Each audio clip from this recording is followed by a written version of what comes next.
Thank you for auditing the always positive new music review show hosted by a French professor who doesn't know what he's going to add to the dialogue around Kendrick Lamar, The Heart, Part 5. It came out like 2 days ago, and it seems like every single music reviewer on the entire YouTube platform has made a video. And I want to go further than that. Every single YouTuber has made like a good video, a meaningful video.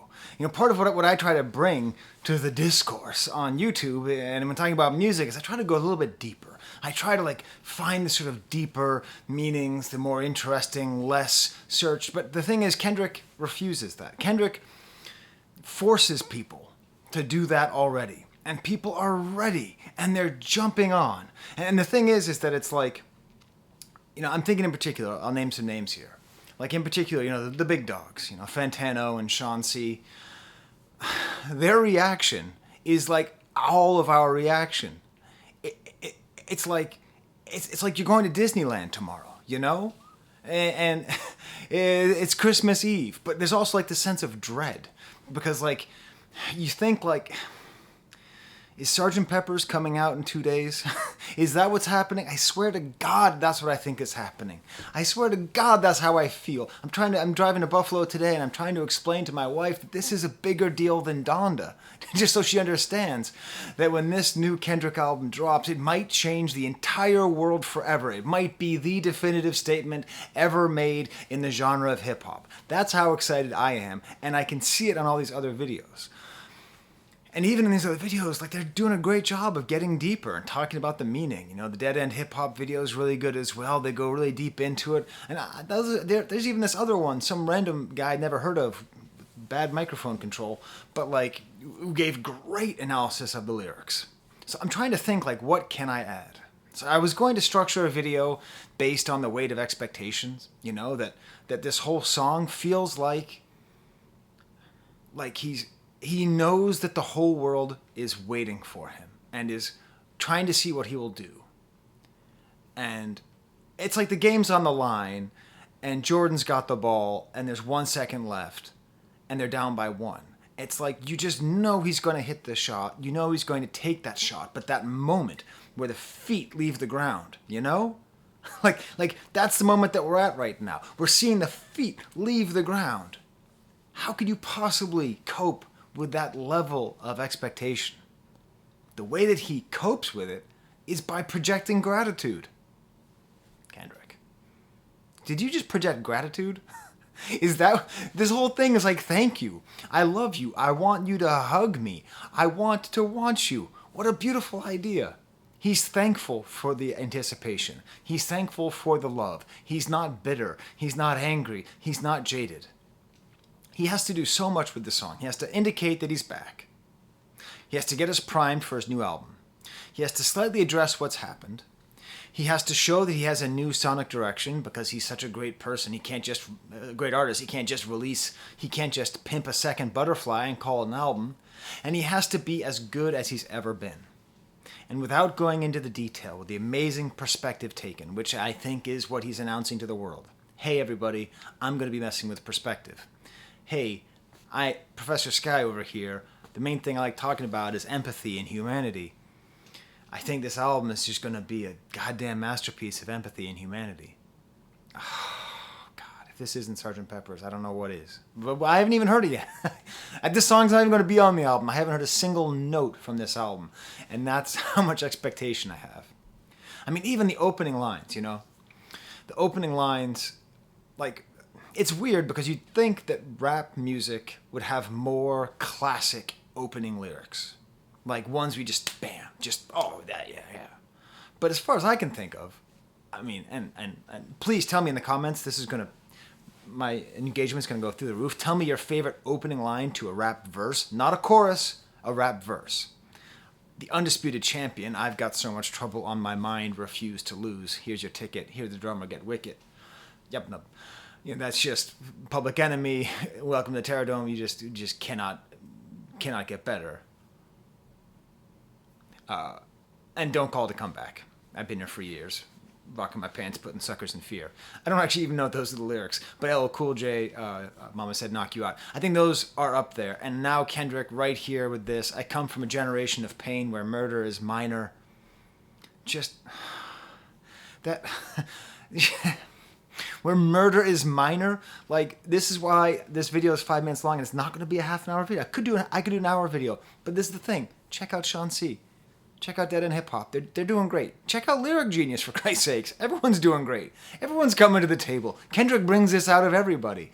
But just that line, where murder is minor. That alliteration that doesn't, murder is minor. Okay, enough. And that's a rhetorical technique called preterition, where I tell you what I am not going to do as a way to tell you what I wanted to tell you in the first place.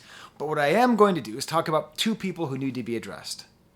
There's a lot of people in this song. There's the different perspectives that he's taking, and then there's the video with the deep fake. But there's two people who really were not in the deep fake, but I think are at the center of this song and its meaning.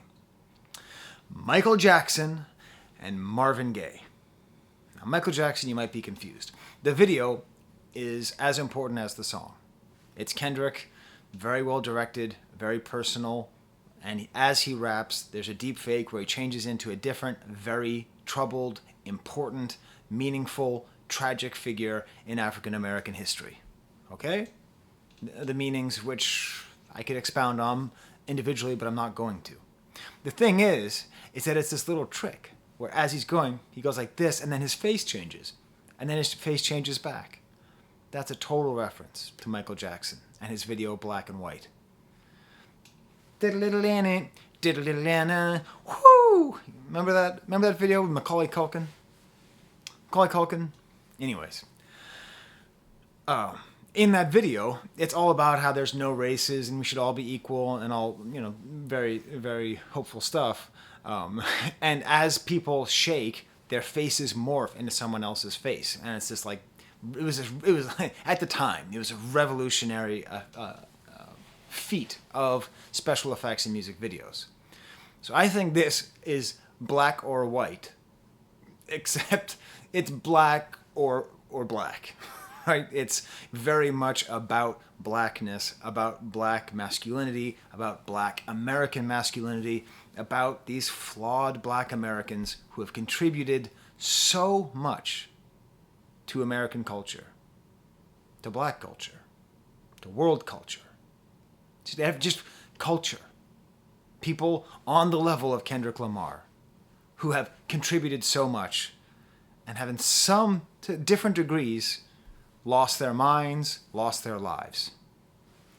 I do want to spend 1 second because one thing I find interesting in Sean C's commentary is he just was very dismissive of Jussie Smollett being on there.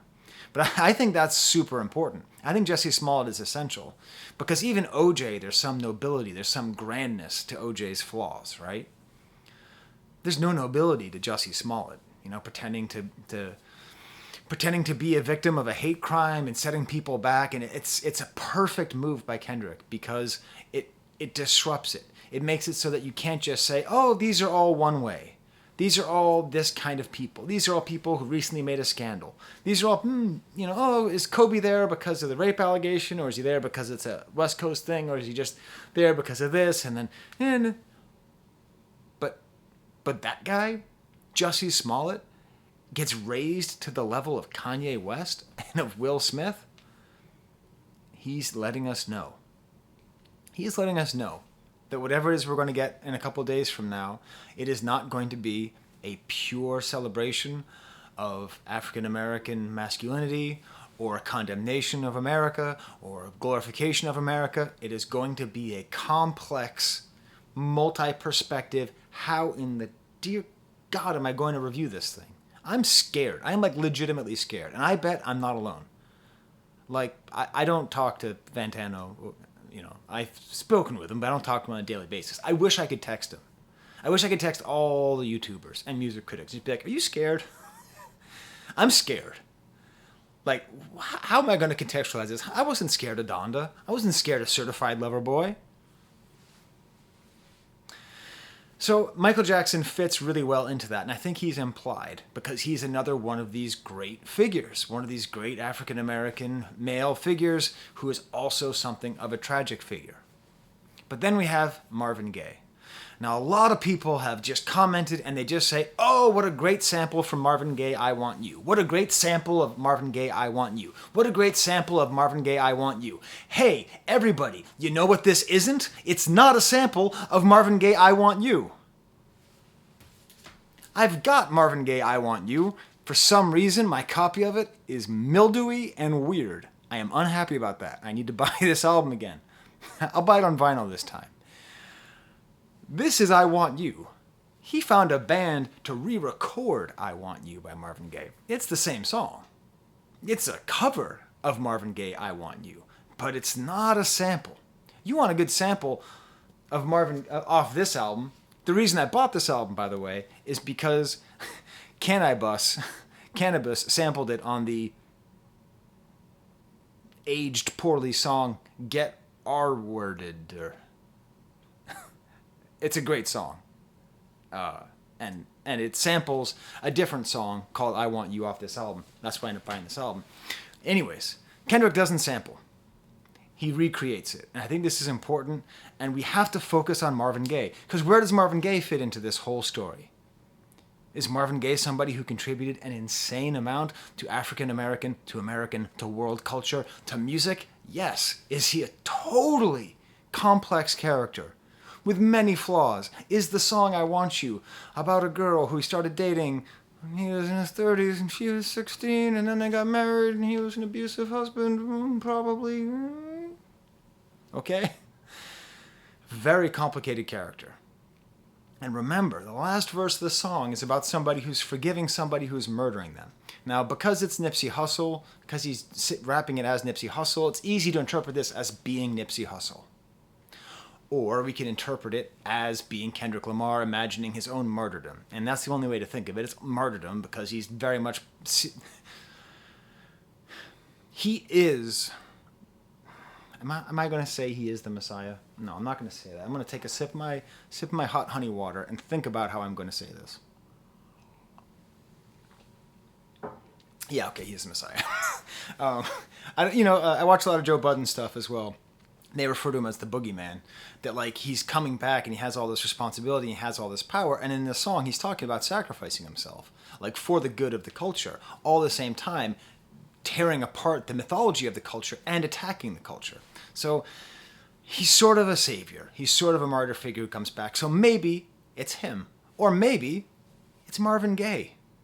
Do you know who killed Marvin Gaye? His father. His father shot him in his front yard. Like one of the greatest musical geniuses of the 20th century. Truly. And don't you dare get the greatest hits of Marvin Gaye. Don't you just get out of here. You gotta get the box set at the very least. With the early stuff. Early Marvin Gaye? When he's all young and fresh-faced and it's that kind of tight Motown-y sound. And then you got to get what's going on. And then I actually like I Want You more than what's going on. Like you got to get this album. Because you can't just listen to the song and, oh, cool, that's a cool sample. It's not a sample. Oh, that's a cool sample. It's not a sample. You want to hear a good sample from Marvin Gaye? Check out that Ransom album from last week. There's a secret sample on there of a Marvin Gaye song. It's quite good. But this album, the choice of this song is very interesting. Because this album is very, to use a modern term that I'm struggling to come to terms with, is a vibe. This whole album is a vibe. There's it's a lot like what's going on in that way, where it's very free form and it's dancey and it's soulful and it's loving and there's way too much orgasming going on in the right channel. There's a female woman having an orgasm basically the entire song. You just ignore that, listen to it on the left channel, or not. But this is an important indication that the album is going in this direction. And he's another person whose perspective I think we can find. Another one of these great, flawed men who created all this great music. And at the heart of it, it's I Want You. And those are the last words of the song. And that's the cover. He's doing a cover version. I want you. So he wants you, and by you I think he primarily means the support of Black America, right? I mean, he might want me, maybe, but I don't. He doesn't have to worry so much about dudes with PhDs who start hip hop programs liking his music. You know what I mean? He's got that with the Pulitzer. He's set, okay. I think that's who he's mainly saying, but I think he's saying his whole audience.